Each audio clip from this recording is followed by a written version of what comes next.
Welcome to the deep dive. Today, we're gonna take you on a deep dive into cybersecurity. Cybersecurity 101, really. Ooh, exciting. Yeah. And we're using the 2024 edition of the CISSP study guide. We're gonna break down all those like essential concepts.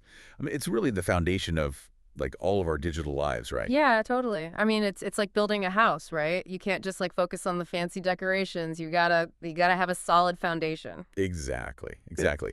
And the first thing that the CISSP guide really emphasizes is that security is not just like an IT problem. Right. It's a business problem. It's a personal problem. It impacts everyone, every organization and every person who uses technology. Yeah, totally. Like, I mean, if your data is compromised in a breach, that's a huge problem for you, right? Not just for some company's IT department. Absolutely. So where do we even begin? Like, how do we approach cybersecurity? What's the first step? Well, the guide talks about different types of security evaluations, kind of like health checkups, Yeah. for your digital life. One is a risk assessment. Okay. And it's kind of like taking inventory, right? What are your most valuable assets? Okay. So, like, what are those? I mean, think about it. Your online banking logins, your social media, sensitive documents, those kinds of things. And then, you got to figure out, okay, what are the threats, right? What could target these assets? Yeah. And where are you vulnerable? What vulnerabilities could these attackers actually exploit? Okay. So it's like you're figuring out what you need to protect and then figuring out how it could be at risk. Exactly, exactly. So then there's vulnerability assessment, right? What's the difference between those two? So vulnerability assessment is more like using X-ray vision, right? Yes. You're employing tools and technologies to scan your systems for weaknesses, for any, cracks in your defenses that attackers could slip through. Okay. So that's about actively searching for the weaknesses before the bad guys find them. Right. And then there's penetration testing. That one sounds kind of intense. It can be. I mean, think of it as hiring ethical hackers. So, the good guys. And they try to break into your systems. Oh. Yeah, they're simulating a real attack to see how strong your defenses are. So you're trying to like find the weaknesses and then see if your defenses actually hold up. Exactly. Okay, that's interesting. And the guide also emphasizes that security is not a one-time fix. Oh, absolutely not. This is a journey, not a destination. Okay, what do you mean by that? I mean, the threat landscape is constantly changing, right? It's evolving at an incredible pace. New vulnerabilities emerge all the time. So you can't just like set it and forget it. You need to constantly be adapting like and evolving your defenses to stay ahead of the bad guys. Exactly. It's a constant arms race. Okay. And speaking of evolving threats, let's talk about the famous CIA triad. Okay. And no, we're not talking about spies and espionage here. No, not that CIA. This is the CIA triad of information security: Okay. confidentiality, integrity, and availability. And these three principles, they really form the cornerstone of any strong security strategy. Okay, so let's break those down a little bit. What do they mean, like practically speaking? Okay, so confidentiality, that's all about keeping sensitive information secret, right? Yeah. Imagine your medical records, financial data, even your personal photos, falling into the wrong hands. Right. Confidentiality is about putting safeguards in place so only the people who are supposed to have access to that information do. So like it's digital privacy, making sure your information stays personal. Exactly. And then you have integrity. Okay. And this is about ensuring that your data hasn't been tampered with or, altered in any way. Think about someone like a hacker changing your bank balance or manipulating an important document. Integrity is about making sure that your data is accurate and trustworthy. So it's like making sure that your data is reliable, like it hasn't been corrupted or anything like that. Exactly. And then there's availability, right? Right. Availability is all about making sure that your systems and data are accessible when you need them. Think about a website like crashing during a big sale or your email going down right before an important deadline. Ooh, yeah, that's the worst. Right. Availability makes sure that your digital resources are up and running when you need them. So it's about reliability, making sure you can access what you need when you need it. Exactly. So those three principles, confidentiality, integrity, and availability, they're the pillars of a strong security posture. But there's also, I've heard about this other triad, the DoD triad, which sounds a little bit more ominous. Yeah, the DoD triad. Disclosure, alteration, and destruction. It's like the failures of the CIA triad. Okay. So disclosure means that, you know, Unauthorized access happened, confidential data's been accessed, alteration, the integrity's been messed with, and destruction, the data's gone, it's lost, unavailable. Okay, so it's like the dark side of the CIA triad, the things we're trying to prevent from happening. Exactly, the things you don't want to see. Right, right. Okay, so cybersecurity goes beyond these triads though, right? Like what are some other key concepts that we should know about? So there's authenticity. Verifying that that data actually comes from the source it claims to be from. Like, imagine getting an email that looks like it's from your bank, but it's actually a phishing attempt. Right, right. Authenticity is about being sure that information's genuine. So it's making sure you're not being tricked by fake information or people pretending to be somebody they're not. Exactly. Then there's non-repudiation, which basically means you can't deny that you took a specific action. This is really important for things like online transactions where you need proof that someone authorized a payment or sent a specific message. So like accountability, making sure people can't just back out of their actions in the digital world. Precisely. And then finally, you have AAA services, which stands for identification, authentication, authorization, auditing, and accounting. Wow, that's a lot. What was the main idea behind all of that? Well, it's about controlling access to your systems and data. So identification, that's about like claiming an identity, right? Like, hey, it's me. And authentication's about proving it's really you. And then authorization is all about what you're allowed to do once you're in. Okay, so it's like different levels of security clearance, right? Exactly, exactly. And then auditing and accounting, that's about keeping track of what happens on the system. Okay. So auditing logs like who did what, when, and where, and accounting is analyzing those logs to look for anything weird or suspicious, hmm any potential security breaches. So it's like having a security camera and a detective like constantly watching and analyzing everything to keep things safe. Yeah, that's a great way to put it. Okay. So how do we actually protect ourselves then? What are the things we can do, like practically speaking? Well, one really important concept is defense in depth. Hmm? Think of it like, layers of security, like a castle with multiple walls and moats, right? Right. You don't want to just rely on one thing. You want multiple layers to make your defense really strong. So is that like having like multiple locks on your door, or is it more about different types of security measures? It's both. You want to layer different types of security controls, like, firewalls, antivirus software, strong passwords, and even physical security measures, to create that comprehensive defense. Okay, so it's about making it as hard as possible for attackers to get in. Yeah. Like not just having one really strong wall. You need multiple layers Yeah. working together. Right. You want to make them work for it. Okay, that makes sense. So what are some other mechanisms we can use? Okay, well, there's abstraction, data hiding, and encryption. So abstraction's about simplifying complex systems to make them easier to secure. Data hiding is like keeping sensitive information out of sight, you know? And then encryption is like putting that sensitive information in a secret code. Got it. So making your systems more secure from the beginning and protecting your data through like different means. Exactly. Okay. So, but it's not all just about the technical measures, right? What about the human element of cybersecurity? Oh, that's huge. That's where security governance comes in. And that's about establishing a framework for managing security across a whole organization. So, like creating a security culture where everyone understands their role in protecting sensitive information. So it's about having policies in place and procedures and roles and making sure everyone's on the same page when it comes to security. Exactly. And that includes third-party governance, right? Yeah. Especially when we're dealing with like vendors or partners or other companies. Oh, absolutely. When you're sharing sensitive information with outside entities, you need to make sure that they have strong security practices too. Third-party governance is about assessing and managing those risks that come with those relationships. So it's like doing a background check on your business partners to make sure they're not going to put your data at risk. Exactly. Okay, that's really important. So let's talk about like proactively identifying threats.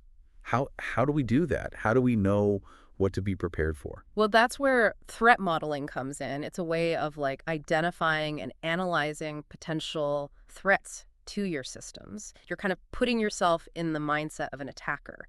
Wow, that's fascinating. So you're trying to like anticipate how an attacker might try to exploit your weaknesses. How does that work, like in practice? Well, there are two main ways, two approaches. Proactive, where you try to anticipate threats during like the design and development stage of something.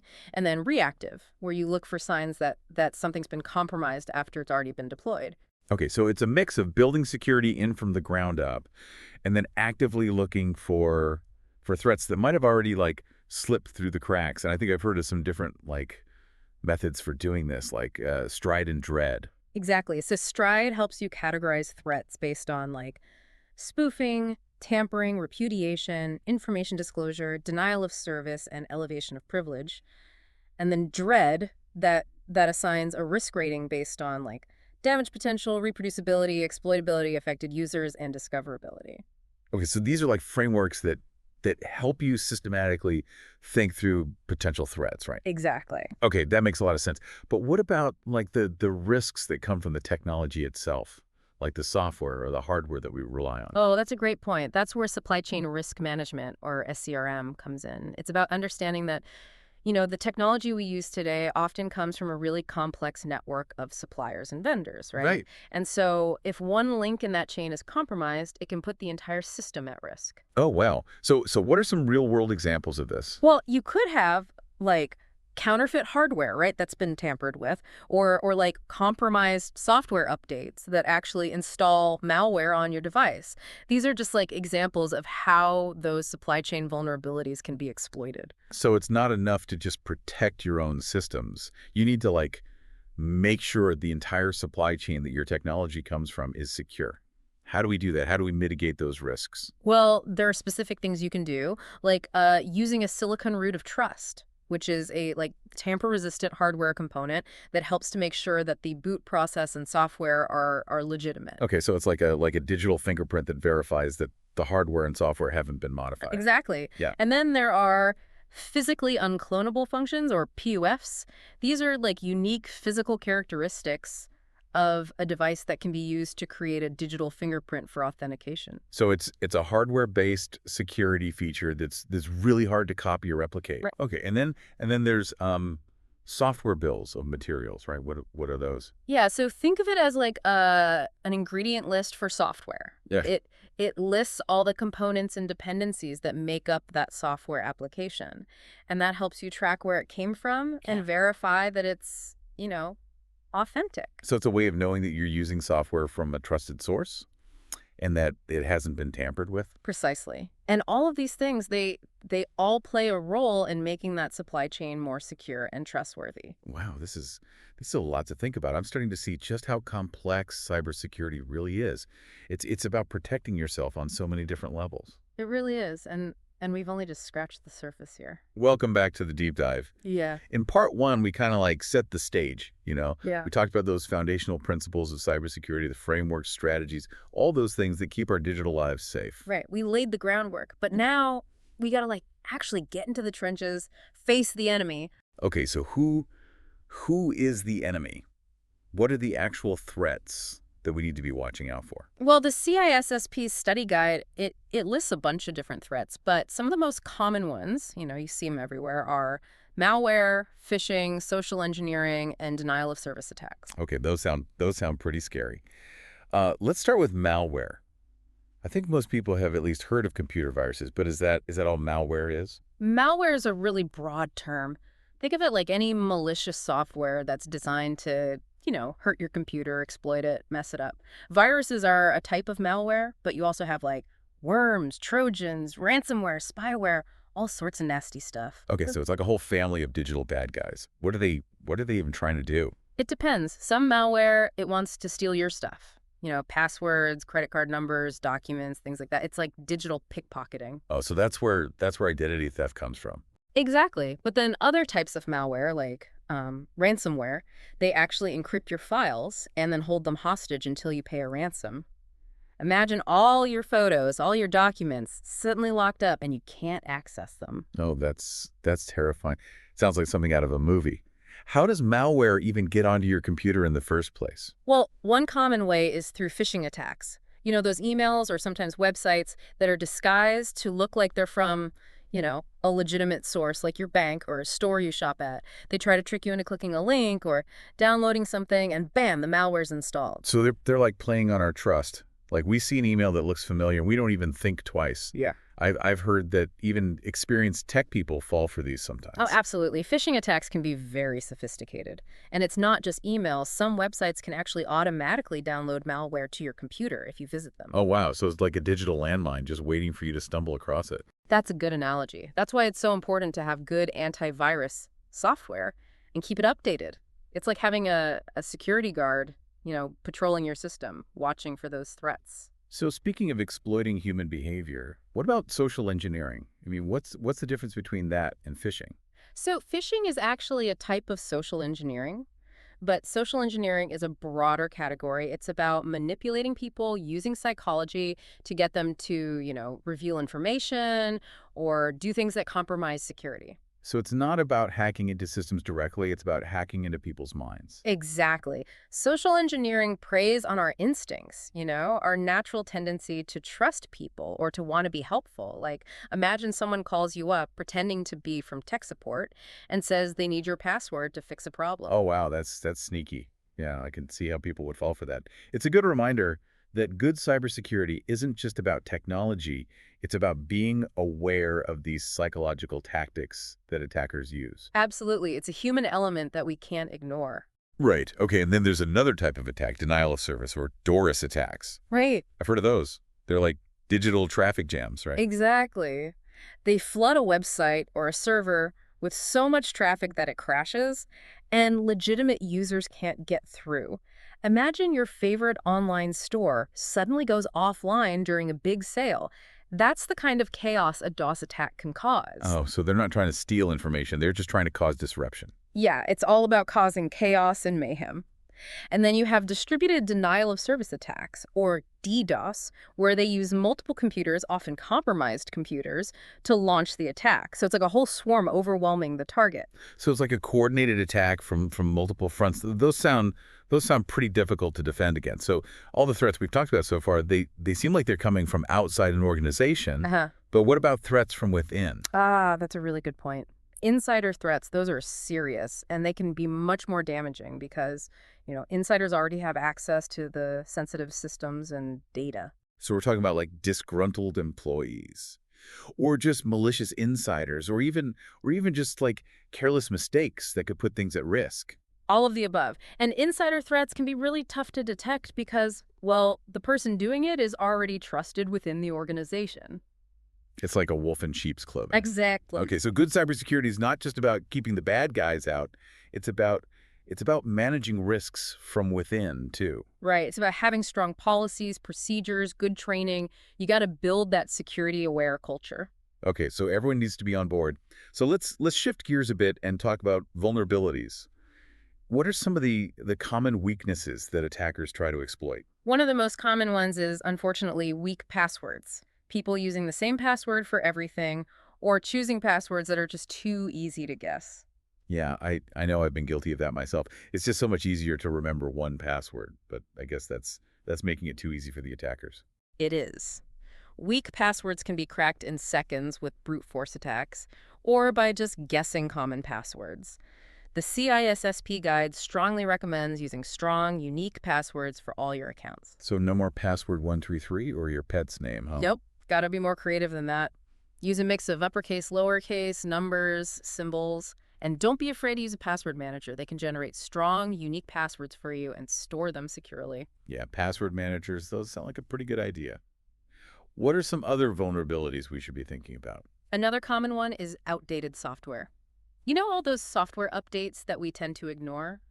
They often have important security patches that fix known vulnerabilities. So if we're not updating, we're basically just making it easy for attackers to get in. Pretty much. It's like leaving your front door unlocked. Attackers are constantly scanning for systems with known vulnerabilities, just waiting to exploit them. Okay, so strong passwords, update your software. What else?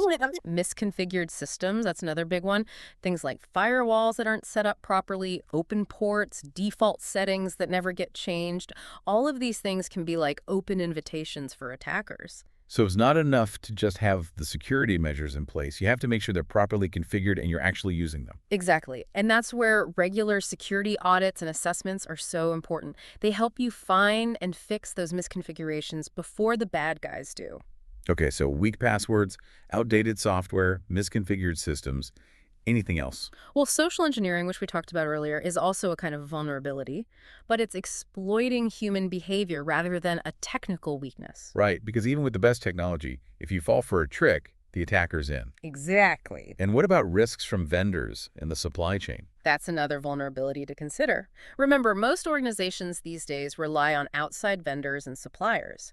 If one of those has weak security, it can create a back door into your own systems. So it's like a chain is only as strong as its weakest link. What can organizations do to deal with that? They need to vet their vendors really carefully, make sure there are clear security requirements in their contracts, do regular audits to make sure they're complying. So extend that security perimeter out to include everyone you work with. Okay. It's starting to feel like it's a lot to keep track of. What can we actually do to protect ourselves? Don't worry, it's not all doom and gloom. There are a lot of things you can do to strengthen your defenses. Okay, let's hear it. How do we make ourselves less vulnerable? The CISSP guide recommends taking a multifaceted approach. Combine the technology, the processes, and the people. Create that layered defense. Let's start with the tech. Okay, what are some of those key technological safeguards that we should all be implementing? Some of the essentials are firewalls, intrusion detection and prevention systems, antivirus software, data encryption, and multi-factor authentication.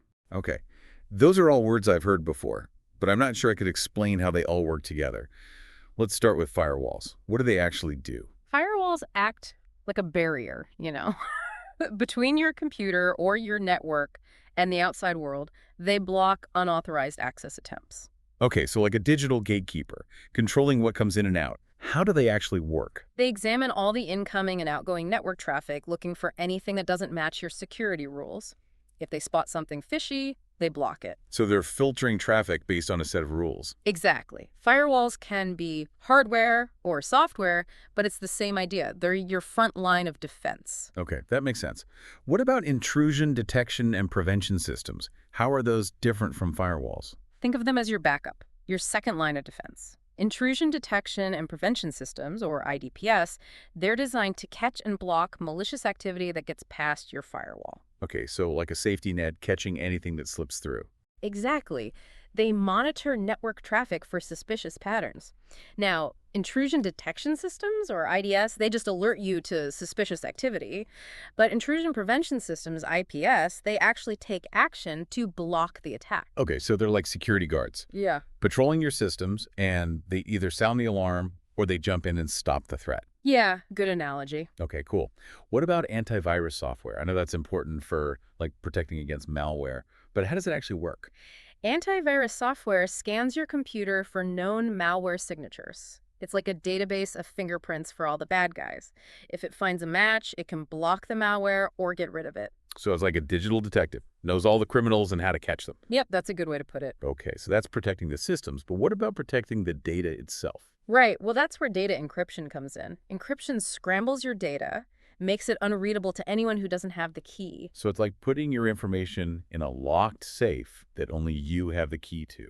Exactly, and you can use encryption to protect data that's stored on your computer or in the cloud, and also data that's moving across the network. Okay, so it's protecting your data both when it's sitting still and when it's being transmitted. Yeah. What about multi-factor authentication? I've heard that's really important for like online accounts, but I'm not sure what it actually is. Multi-factor authentication, or MFA, it's about adding an extra layer of security. It requires you to provide more than just your password to log in. So it's like having two locks on your door instead of just one. Exactly. Common ways to do MFA are like using a code sent to your phone, or a fingerprint scan, or a security token. Okay, so you're proving it's really you, not just someone who guessed your password.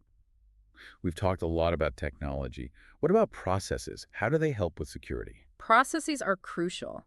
They give you that framework for consistent, effective security practices. Some key process-based controls are things like security policies and procedures, risk assessments, vulnerability management, incident response planning, and security awareness training. Wow, that's a lot. Let's start with those security policies and procedures. What role do they play? Think of them as the rule book for security. They define the do's and don'ts for everything: password rules, data handling, what to do if there's a breach. So they establish the baseline for how security is handled. Exactly. And it's important to have those policies written down, communicated to everyone. Right. People need to know the rules of the game. What about risk assessments? Where do those fit in? Risk assessments are all about understanding what could go wrong. You figure out the potential threats, analyze how likely they are and what impact they could have, and then you prioritize based on the level of risk. So it's like figuring out what your most valuable stuff is and what's most likely to target it. Exactly. Once you've got a handle on your risks, then you can start planning how to mitigate them. So it's a proactive approach, not just waiting for something bad to happen. What about vulnerability management? Vulnerability management is about finding and fixing weaknesses in your systems. So actively looking for those cracks before the attackers do. How do you do that? Often it involves using automated tools to scan your systems, but it can also involve manual reviews and penetration testing. So a mix of technology and human expertise. What about incident response planning? Why is that so important? Because even with the best security in the world, it's still possible that an attack could get through.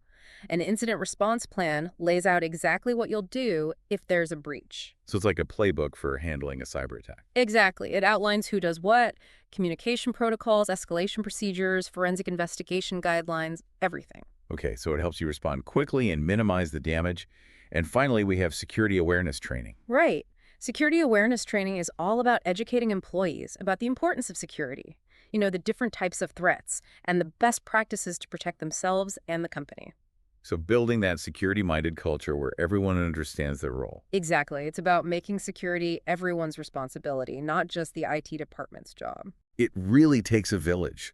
This has been so informative. We've covered threats, vulnerabilities, technical safeguards, process-based controls. It seems like strong security really requires this multi-layered approach. It absolutely does. But there's one more critical piece of the puzzle we need to discuss, and that's the people. Welcome back to the deep dive. In parts 1 and 2, we really dug into the principles of cybersecurity. Yeah. The common threats out there and all those safeguards we can put in place. Right. It's a lot to take in. But I also think the best way to really learn is to look at some real-world examples, see it in action. Totally. So in this last part, we're going to do just that. We're going to examine some major cybersecurity breaches that have happened. And, hopefully by seeing where things went wrong, we can all learn some valuable lessons for our own digital security. Right. Learn from others' mistakes, right? Exactly. So let's start with the Equifax data breach. Oh, yeah, that was a big one. That was back in 2017, and it affected a lot of people. I mean, a lot. Over 147 million people had their personal information exposed. Wow, that's a huge number. What kind of information was compromised in that breach? Oh, pretty much everything. Names, social security numbers, birth dates, addresses, even driver's license numbers in some cases. It was a gold mine for identity thieves. So, I mean, how did the attackers even get into a company as big as Equifax? They must have some pretty serious security, right? You'd think so, but the breach actually happened because of a vulnerability in a web application framework that Equifax was using. So it was a software vulnerability. Yes, and get this, it was a known vulnerability. Oh, no. I know. A patch had been available for months, but they didn't apply it in time. So they knew about the weakness, but they didn't fix it. Wow, that's a tough lesson to learn. Timely patching is so important. It's like leaving a broken lock on your door and just hoping nobody notices. Exactly. Attackers are always, scanning for those known vulnerabilities. And the Equifax breach, it also shows us how important vulnerability management is. Right, we talked about that in part 2. You can't just have the security tools. You need people who know how to use them and processes in place to manage it all. What other breaches can teach us some valuable lessons? Well, the Target data breach back in 2013, that one's a good example of why third-party risk management is so important. Oh, yeah, that was the one where millions of credit and debit cards were compromised, right? Yeah, over 40 million. It's still one of the biggest retail data breaches ever. So what happened there? How did they get in? They actually got in through a third-party vendor, a company that provided HVAC services to Target. HVAC. Wait, you mean like heating and air conditioning? Yeah, I know, it sounds strange, but this vendor, they had remote access to Target's network. And the attackers, they found a way in through the vendor because their security wasn't as strong. They used that to get into the Target's systems. Wow. So Target themselves, they might have had great security, but this weak link, this vendor, that's all it took. Exactly. It really shows you that you need to be careful who you trust. You're extending your security to these third parties. It's all connected. A weakness in one part of the system can affect the whole thing.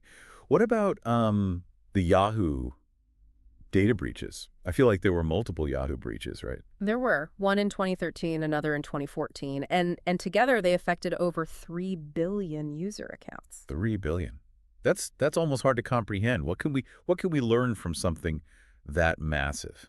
It reinforces everything we've been talking about. Strong passwords, multi-factor authentication, monitoring your systems constantly, having those solid incident response plans ready to go. So, I mean, even these huge companies with all their resources, they can still be vulnerable. Absolutely. Cybersecurity is an ongoing battle. You always have to be prepared for the unexpected. Nobody's immune. Okay, that's a bit sobering. But it's also a good reminder to take our digital security seriously. Let's switch gears a bit though. We've talked about all the bad stuff. What can go wrong? What can we actually do to protect ourselves? We can definitely take action. It's all about empowering ourselves, understanding the risks and taking steps to mitigate them. So let's get practical. What are some key takeaways that our listeners can use in their own lives? Well, some of the basics we've already talked about. Use strong, unique passwords for every account. Turn on multi-factor authentication whenever you can. No more using the same password for everything. Got it. Right. And MFA, it adds that extra layer of protection. Like even if someone gets your password, it's much harder for them to actually get into your accounts if you have MFA turned on. Okay, what about those phishing emails? The ones that try to trick you into giving away your info. Be super careful with any email that asks for personal information or tells you that you need to do something urgently. If your gut feeling is telling you something's off, trust it. Don't click links, don't open attachments unless you're absolutely sure they're safe.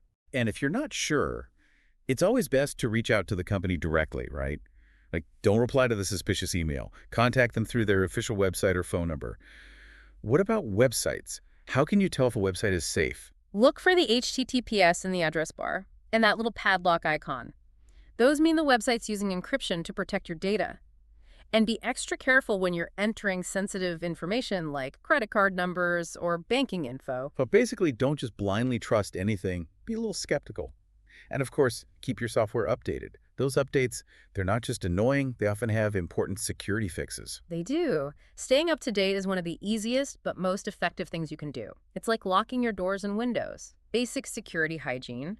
And while we're talking about basic hygiene, don't forget antivirus software. Right. Use a good antivirus program and make sure it's always updated. It's like having a guard dog for your computer, watching for those threats. That's a good way to put it. So, we've got the technical stuff covered.